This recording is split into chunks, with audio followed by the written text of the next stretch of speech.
My name is Dendy and currently I'm the finance director of Geodipa Energy. Geodipa Energy is one of the state-owned company in Indonesia, which has specialized business in geothermal. Well, of course, there are many ways the government has been trying to promote much higher utilization about renewable energy, both from monetary policy and fiscal policies. For example, in terms of geothermal, now the government is trying to promote higher electricity selling price, which may attract more incentive and a higher yield for the investor to invest in geothermal. Because currently, in Indonesia, the buyer for electricity is only one, which is the PLN, the National Electricity Company.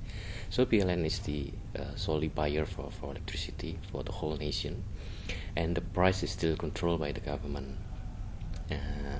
But now the government is trying to give mandate to the PLN, especially to buy electricity higher from renewable sources, for example geothermal.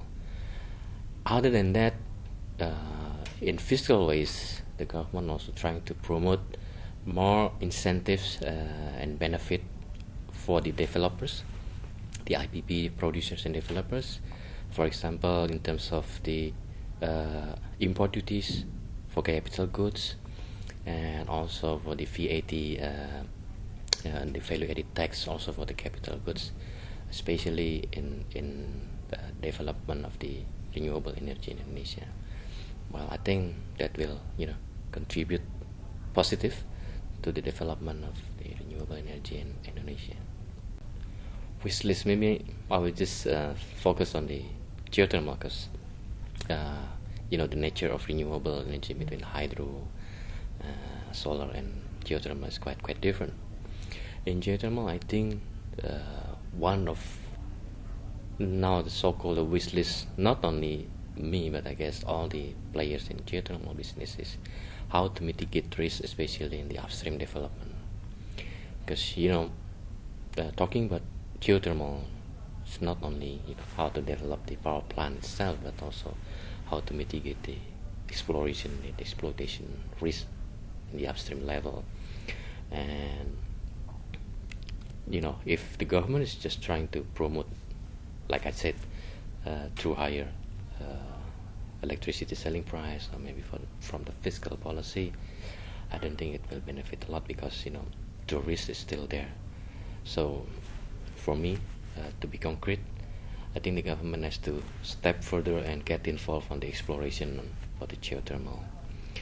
Anyway, all the concession belongs to the government, so why don't just the government inject additional equity to more proven resources for geothermal, which make whoever is going to develop further for the development of the geothermal power plant will have more appropriate risk and reward.